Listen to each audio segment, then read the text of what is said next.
मैं शमशेर खान, साचार्य गणित, राजकीय कन्या महाविद्यालय चूमू। अपन पढ़ रहे हैं सदिश कलन, और सदिश कलन में आज पढ़ेंगे चाप की लंबाई। आज पढ़ेंगे चाप की लंबाई। ये चार रूप में अपन प्राप्त करेंगे। कार्तीय निर्देशांकों में प्राचलिक समीकरण यदि दिया हुआ हो, मतलब वक्र का समीकरण क्या दिया हुआ हो, कार्तीय निर्देशांकों में दिया हुआ हो, तो चाप की लंबाई कैसे ज्ञात करते हैं। प्राचलिक समीकरण दिया हुआ हो तो चाप की लंबाई कैसे ज्ञात करते हैं। तीसरा, ध्रुवीय निर्देशांकों में यदि वक्र का समीकरण दिया हुआ हो तो चाप की लंबाई कैसे ज्ञात करते हैं। और चौथा, पदिक रूप में यदि वक्र का समीकरण दिया हुआ हो तो अपन चाप की लंबाई कैसे ज्ञात करते हैं। तो सबसे पहले नंबर 1, कार्तीय निर्देशांकों में यदि वक्र पर स्थित दो बिंदुओं ए तथा बी के भुज x1 तथा x2 हो तो चाप ए बी की लंबाई s is equal to x1 से x2 समाकलन x1 से x2 √1 + dy/dx का होल स्क्वायर इंटू dx। मतलब ये वक्र दे रखा है और ये बिंदु A और बिंदु B, तो इसके भुज दिए हुए हों। भुज मतलब ये x1 और x2। उस स्थिति में अपन चाप की लंबाई इस सूत्र से ज्ञात करते हैं। यदि वक्र पर स्थित किन्हीं दो बिंदुओं A तथा B की कोटियां दी हुई हो, कोटियां क्रमशः y1 तथा y2 हो, तो चाप AB की लंबाई s is equal to y1 समाकलन y1 से y2 √1 + dx/dy का होल स्क्वायर इंटू dx। तो इसमें क्या है, चाप दे रखा है, ये बिंदु A और ये बिंदु B, इसकी कोटियां दे रखी है y1 और y2। उस स्थिति में अपन क्या करते हैं,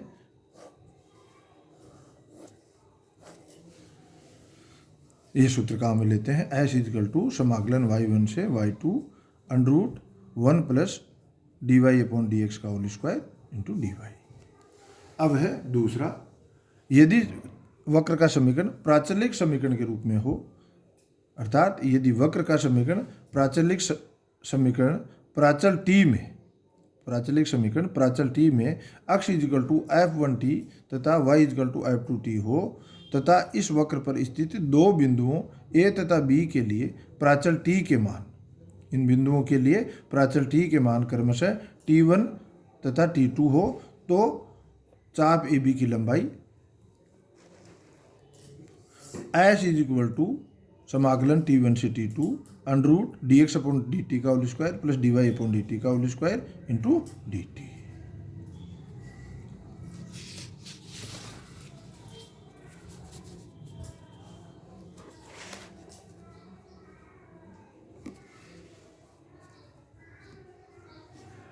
अब है, यदि वक्र का समीकरण ध्रुवीय निर्देशांकों में दिया हुआ हो तो अपन लिखते हैं, यदि वक्र का ध्रुवीय समीकरण r f थीटा, दो रूप से हो सकता है, एक तो r is equal to f theta, एक हो सकता है theta is equal to f r।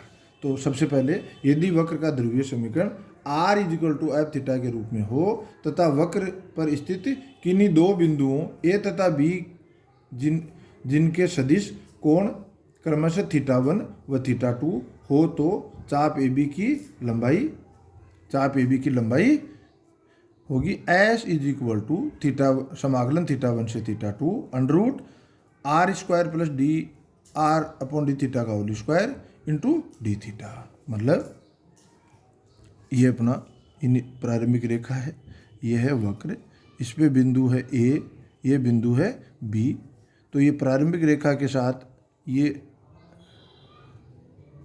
और ये, तो ये θ1 है और ये θ2 है, ये θ1 हो और ये θ2 हो, तो उस स्थिति में अपन ये सूत्र काम में लेते हैं। और ये r और ये r, ये r हो, ये ठीक है। तो ये θ1 तो ये है बिंदु A के लिए और ये θ2 है बिंदु B के लिए। इन दोनों के लिए यदि सदिश कोण दिए हुए हों, ठीक है, तो अपन क्या करते हैं, एस इज इक्वल टू θ1 से समाकलन θ1 से θ2 √r² प्लस dr/d θ का होल स्क्वायर इंटू dθ।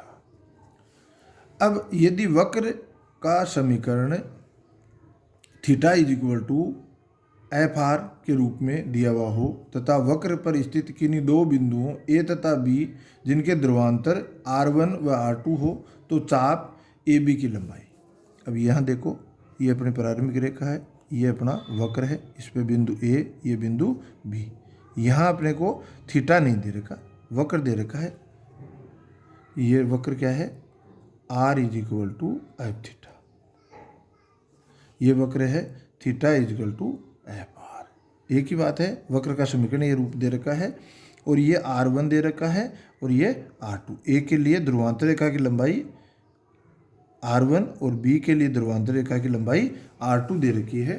तो अपन क्या करते हैं, इस सूत्र को काम में लेते हैं, एस इज इक्वल टू समाकलन r1 से r2 √1 plus r d theta upon D R का whole square into D are.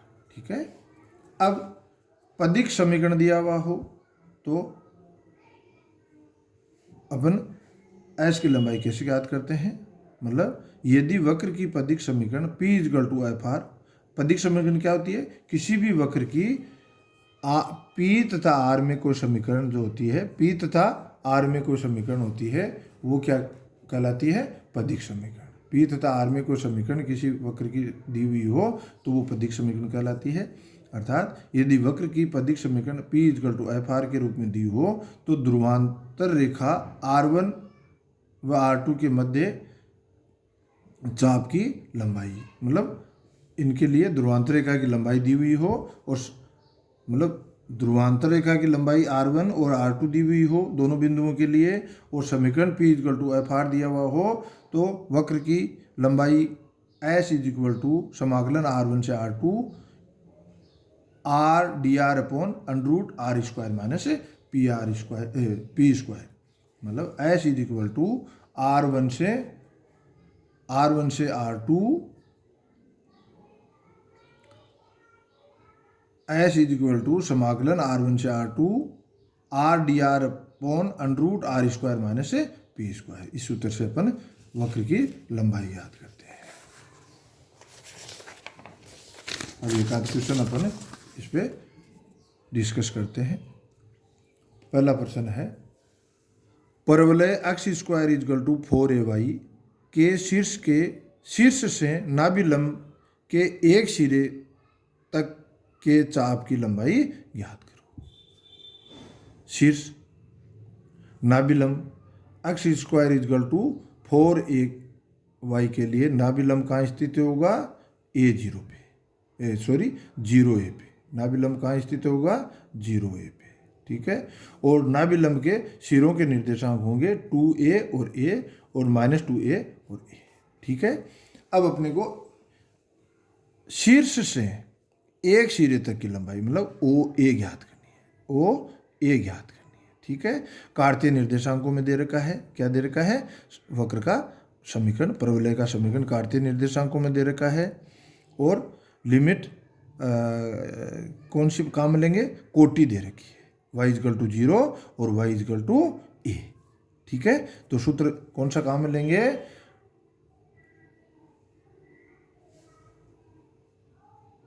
कोटि दे रखी है 0 से a और भुज क्या दे रखा है, 0 से 2a, 0 से 2a। दोनों चीज़ अपने पास है। कोई सा सूत्र मैंने इसमें सूत्र भुज वाला काम में लिया है।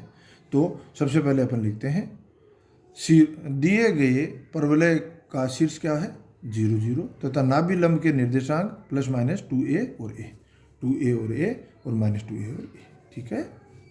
वक्र के समीकरण से अपन सबसे पहले dy/dx निकाल लेते हैं। तो वक्र का समीकरण y is equal to x² 2a एवं x के सापेक्ष अवकलन करने पर dy/dx is equal to 2x/4a is equal to x/2a। ठीक है। चित्र में O से नाभिलंब के सिरे ए तक की चाप की लंबाई, ओ से ए तक की लंबाई याद करनी है। तो ओ ए इजकल टू 0 से 2a, अपन क्या ले रहे हैं, भुज काम में ले रहे हैं। तो 0 से 2a अंडरूट 1 प्लस dy/dx का होल स्क्वायर इंटू dx। भुज अगर काम में ले रहे हैं तो सूत्र कौन सा काम लेंगे, 1 प्लस dy/dx का होल स्क्वायर इंटू dx। तो इज इक्वल टू हो जाएगा 1/2a समाकलन 0 से 2a under root 4a² minus x² dx। और आगे समाकलित करेंगे तो होगा 1/2a बड़े कोष्टक में x under root x² plus 4a² plus 2a² sine hyperbolic inverse x/2a बड़ा कोष्टक बंद, और ये लिमिट 0 से 2a। तो ये लिमिट अपन ने लगा दी 1/2a बड़े कोष्टक में 2√2a² plus 2a² sine hyperbolic inverse 1 is equal to बड़े कोष्टक में √2 plus sine hyperbolic inverse 1 is equal to a बड़े कोष्टक √2 प्लस log 1 प्लस √2 बड़ा कोष्टक बंद। ये क्यों, इसको अपन ने साइन हाइपरबोलिक इनवर्स को 1 कैसे लिख दिया, इस सूत्र से, ये याद रखना है। Sine inverse sine hyperbolic inverse x is equal to log कोष्टक में x प्लस √1 प्लस x² कोष्टक बंद। और ये तो ये इसके आधार पे अपन ने ये लिख दिया log 1 प्लस √2।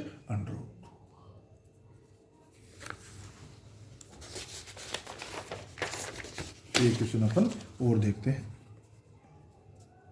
प्रश्न है अर्ध घन परवलय है, इस पर नहीं जाना है अपने तो वक्र देखो ay² इक्वल टू x के शीर्ष से बिंदु a के शीर्ष से बिंदु a मैंने 2 बार लिख दिया, बिंदु a तक के चाप की लंबाई ज्ञात करो। अर्ध घन परवलय ay² इक्वल टू x³ के शीर्ष से बिंदु a तक के चाप की लंबाई ज्ञात करो। हल, वक्र के समीकरण ay² इक्वल टू x³ से 2ay dy/dx is equal to 3x², then dy/dx equal to 3x²/2ay, then dy/dx equal to 3x²/2a into √x³ a। अतः अभिष्ट चाप की लंबाई समाकलन 0 से a अंडरूट, अब यहाँ भी अपन ने क्या काम में लिया है, भुज काम में लिया है। तो 1 प्लस dy/dx का होल स्क्वायर इंटू dx, और ये मान रखे तो अपने को अगला पद मिल जाएगा 0 समाकलन 0 से a under root 1 plus 9x⁴/4a² into x³ a dx। Simplify करें तो अगला पद मिलेगा समाकलन 0 से a under root 1 plus 9x/4a into dx is equal to 1/√2 समाकलन 0 से a under root 4a plus 9x 4a plus 9x dx। अब समाकलन करने के लिए 4a प्लस 9x को t² लिख दें तो अपने को मिलेगा 9x dx is equal to 2t dt। तो अगला पद मिल जाएगा 1/2√2 समाकलन, और लिमिट अपन लिखेंगे तो 0 लगाएंगे, x इक्वल टू 0 तो t की लिमिट क्या होगी भाई 2√a, और x इक्वल टू a रखेंगे, x इक्वल टू a रखेंगे तो ये हो जाएगा t की लिमिट √13a। तो अगला पद अपने को मिलेगा 1/2√2 समाकलन 2√a से √13a 2t²/9 dt is equal to 1/9√2 बड़े कोष्टक में t³ 3 और लिमिट होगी 2√2 √13a। देन अगला पद हो जाएगा 1/27√2 कोष्टक में 13√13 a⁴3/2 माइनस 8 a⁴3/2। तो फाइनली अपने को इसकी लंबाई मिल जाएगी 1/27 कोष्टक में 13√13 माइनस 8 13√13 माइनस 8 a⁴ 3/2, a की पावर 3/2। ठीक है, चलो। धन्यवाद।